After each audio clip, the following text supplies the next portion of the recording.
Welcome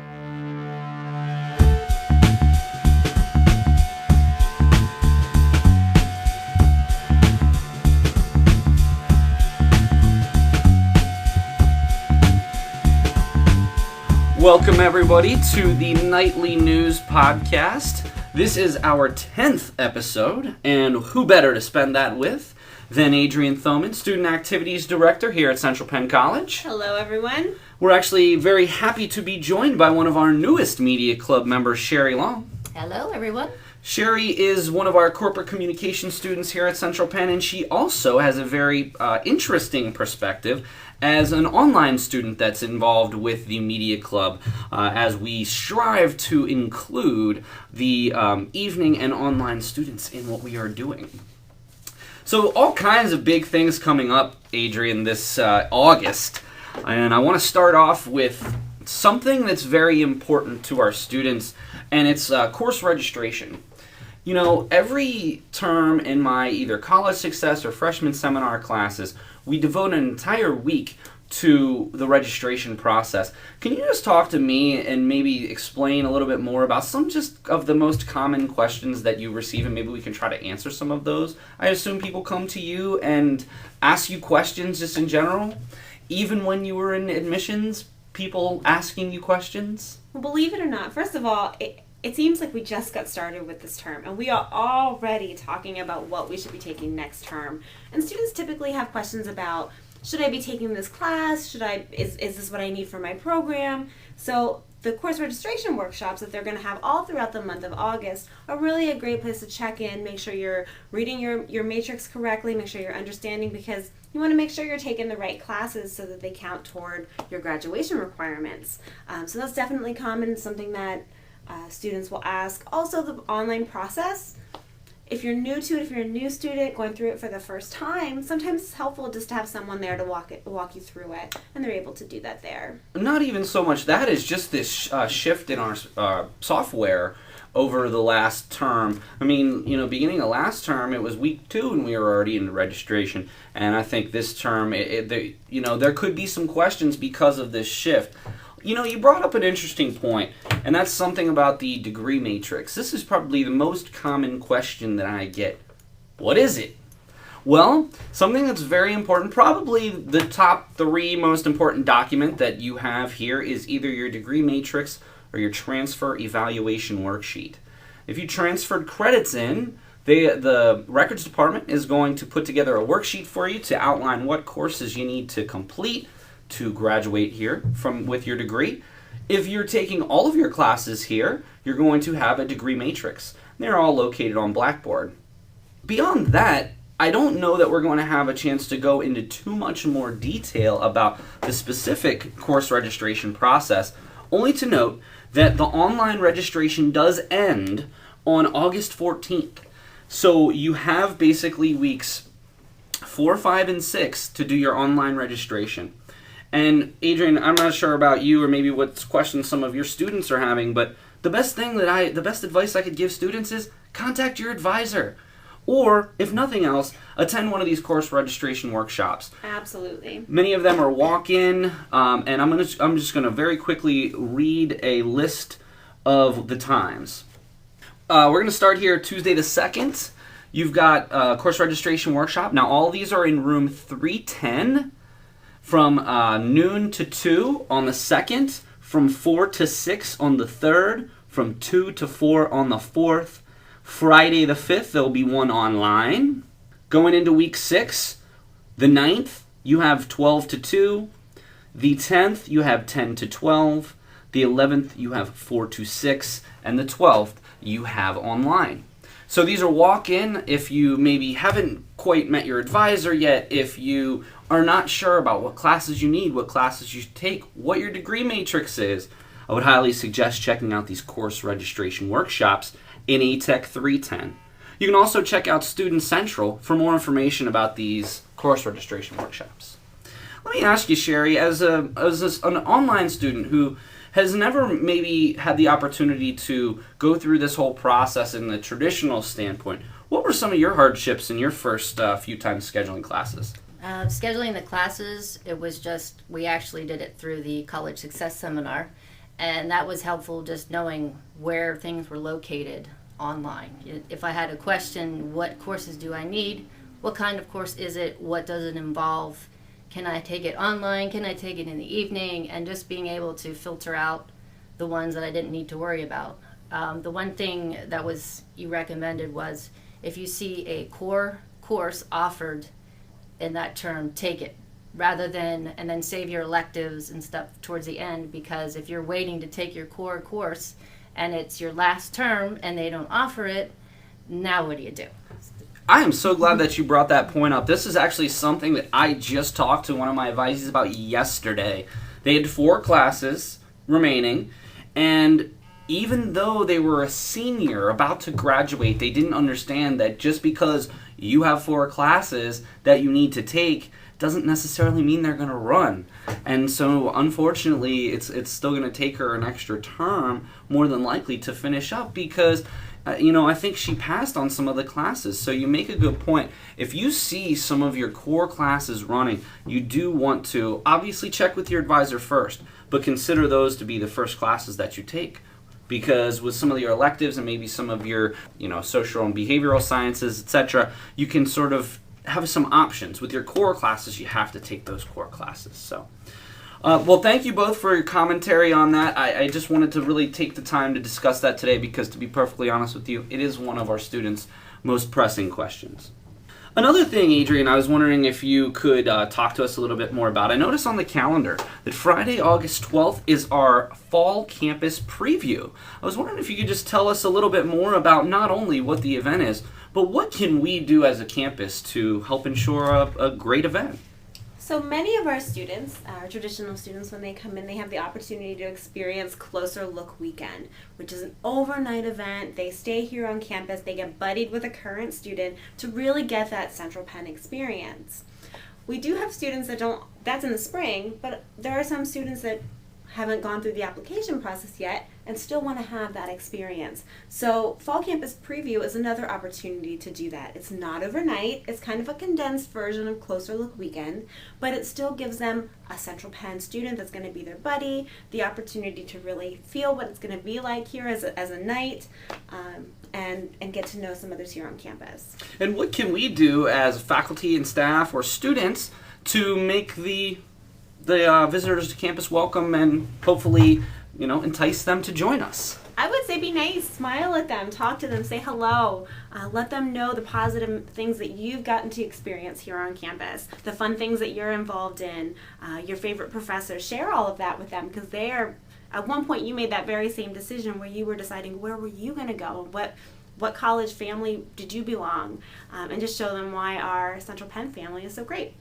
I think that's wonderful, and it's funny because I ran into a few people that were touring campus a few weeks ago, and the person that was showing them around from admissions stopped me and said that the individual was interested in podcasting. So, I took them and I walked them down to where our new studio is going to be and kind of just showed them, hey, this is where it's going to be, and talked to them about, where they could find our stuff. It was just really fun and interesting to talk to people who are passionate about similar subjects. And, when I was choosing my college years ago, something just as simple as having friendly people on campus, it made all the difference in making my decision. So we look forward to the Fall Campus Preview on Friday the 12th. Make sure that your future potential knights, make sure you're kind to them and talk to them about some positive experiences that you've had here at the college. One final thing that I want to take a look at, and then I'm going to turn it over to Sherri for a couple of questions, is our Education Foundation. I know that this is one of their largest fundraisers of the year. They have their golf tournament coming up Friday, August 19th. And I was wondering if you could maybe just talk a little bit more about what the Education Foundation's mission is, and then maybe we can talk a little bit more about the golf tournament in just a bit. Well, the Education Foundation, their primary goal is to raise funds for student scholarships. It's amazing to see all that they do to help pool funds together to make college accessible and affordable for our students. We have a big application process where you'll submit for those scholarships. If you haven't already, you should do that. You can get scholarships for your courses, your tuition. They have textbook scholarships, all kinds of opportunities to help you, our students, through your college educational experience here at Central Penn.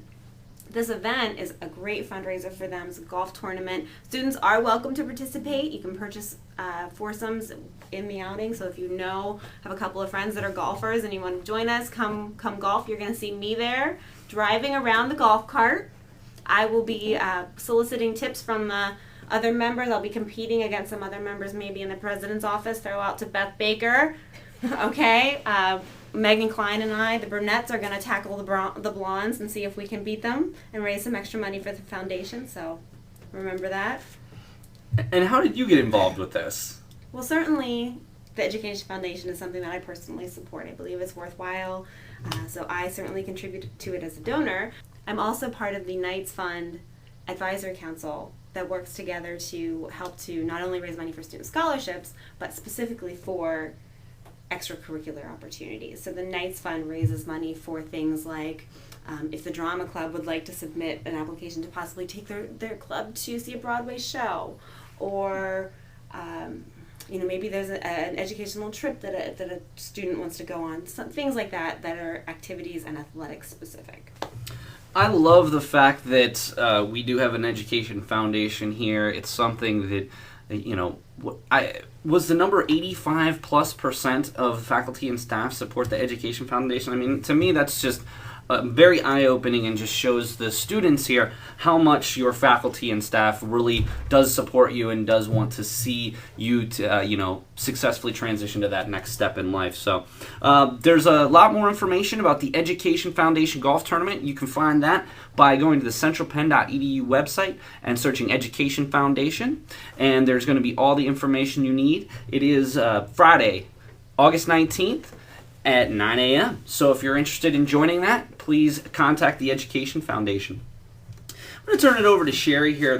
She has a couple of questions, and I really wanted to bring her on today, Adrienne, because many of the people that have been on the podcast before have all been either residential or commuting students. And Sherri, I do know that you commute occasionally, but a lot of your classes are held online. And I wanted to really get your perspective here for Adrienne and ask a couple of questions that you have for her. Yeah, this term I have 4 classes, and 3 are online, and 1 is in the evening. Yeah, I'm an online student for 3 of my classes. The 1 class is an evening class. That's my statistics class, and I believe I needed to be on campus for that. The online gives me flexibility for my family, taking care of that. I also work full-time. I'm a freelance graphic designer, so that allows me to adjust to my workload. Mm-hmm. And just looking over the events, I always look to see what's going on. I like the events that there are off campus that are on the weekend that I could participate in. And also I noticed that one of the things in the evening is a bingo. Mm-hmm. And my question was, if I wanted to I have 2 teenage children, if I wanted to bring them along, is that something that we could do, that online or evening? We have families that we see an activity. Would younger children be welcome, or how does that, or is it just students only? I would say it would just depend on the event. So you can always, my information is at the top of the calendar. I would always just shoot me an email or give me a call just to confirm, because some events are very open to that. I don't know necessarily, like the ATEC dance. I probably wouldn't say for you to bring your teenage girls there. It might not be, they might not have that much fun. But a lot of them, if families can come, the SGA pool party, if we had people swimming, that'd be a great event. I think your kiddos could come along too. Okay. And that brings me to my next question of, a lot of the events have a shuttle that leaves here at Central Penn Summerdale and then goes to the event. And I was just wondering, if I was a commuter or I wanted to bring my family, how would I know where to meet so that we could be a part of, if you're going to a Senators game, or I know scavenger hunt later on this month, that if I wanted to be a part of the group, how would I know where to meet everyone? That is a great question. So typically, if the shuttle's leaving from campus, you could certainly meet us here if you wanted a ride and if it was convenient. If it's not, shoot me an email and we'll set up a time or a location to meet once we get there. Either way, you'll do the sign-up process, so I'll know you're coming, and then it'll just be kind of a follow-up to send me an email and say, hey, I want to meet you there. Where can we meet? Right, yeah. Okay. Adrienne, you must get 100 emails a day. Honestly, that's one of the things that I did want to point out. I mean, you have got to be one of the most approachable people on this campus for our students. I mean, just to put your information out there and say, hey, if you need anything, this is how to contact me. I think that makes you very unique and certainly one of your positive qualities that you have. Thank you. I appreciate that. Sherri, do you have any other questions that you might like to ask Adrienne from an online or commuter perspective? No, I'm noticing a lot more events, it seems, or is that just me? More things happening during the day, during the evening, on the weekend. It just seems that because of the very diversity of the students at Central Penn, there's a lot of options for everybody. It's not just, you have to be a resident to participate, or you have to be here during the day. It's very open, and my question about is your family welcome, being able to do that as well. You did Hershey Park last month. Absolutely. And yeah. I did buy a ticket. That was a nice discount. Good. Thank you. And now I wasn't able to go that day, but I have it so I can go with my family. And I think September has Knoebels. Is that right? And that would be another option. That would be great to both do something with the family and also be a part of Central Penn. An excellent preview for our September podcast coming up here later in August. So one more thing that I just wanted to shamelessly plug is the Nightly News Summer Cookout. We're doing a summer cookout for our summer fundraiser. So far, we have raised the money for our podcasting equipment. We are we are very happy. Any day now, we are looking forward to unpacking said equipment and hopefully setting up our studio within the coming weeks, that's for sure. And we look forward to having our own studio. Still, we are going to need some additional things when we move into our new studio that maybe weren't included in the package that we received. And we've decided to do a summer cookout. So we're going to do that on Thursday, the 11th of August. I am going to send something out to all the faculty and staff for those of you who would like to pre-order. You can also reach out to me at paulmiller@centralpenn.edu for a pre-order. We are going to do burgers and bratwurst and chicken. And we are also willing to, if anybody has specific allergies or dietary needs, to custom make you your lunch for you if you are so inclined. We're going to do combos, so basically you'd get the sandwich, a bag of chips, and a drink. We're going to have different sodas and waters and things of that nature, and they're all going to be between $7 and $8. We're also going to do delivery again. Last time we did the soup sale, the delivery was a huge hit. So look for me. I'm going to be putting everything out in Student Central and Central Station in the coming weeks, and we look forward to the 11th. I did want to note, though, if we do have a rain date of the 12th. So if it does rain on the 11th, if it rains on us, we will hold it Friday the 12th. To Sherri's point, you were saying about how there's so much on the calendar, there's diverse activities on there. I do have to give a shout out because a lot of that is our student clubs. They do the Nightly News, planning their cookout. SGA has a pool party. SMAB, our Student Multicultural Advisory Board, is planning a carnival along with Gamma Beta Phi. So a lot of that programming comes from our student clubs, our Activities Advisory Board. They're the ones that are going to be working on the bingo that you mentioned. So I got to give a shout out to all those student organizations that are led by our advisors like Paul. We're thankful for them. Like the musical coming out, that's something that involves students, but you could come attend and still see your fellow students in that. And you should attend. It's going to be a great show. Yes, yeah. And it's really all about support. That's what one of the best things about being a part of the Central Penn Knights culture is the ability to support what other clubs and other folks are doing here on campus. All right, it's now time for our favorite part of the podcast. It's Adrienne's featured 3 events of August. Adrienne. Oh, I had a tough time this month picking my featured 3, but I am going to give a throw out to First Date. It's the first musical we've had in our Capital Blue Cross Theater, so please do not miss it. The student rate it's like $5 for a student ticket, well worth it. It's a 90-minute show, fast-paced and fun, so just make sure you're going to see that. We have it opens the last week in July, and then it has one more weekend, which is the first weekend in August. So don't miss that. My second event, we have an amazing group of students that is planning. They had a heart for kids with cancer, and they wanted to plan our first Central Penn College Mini-thon.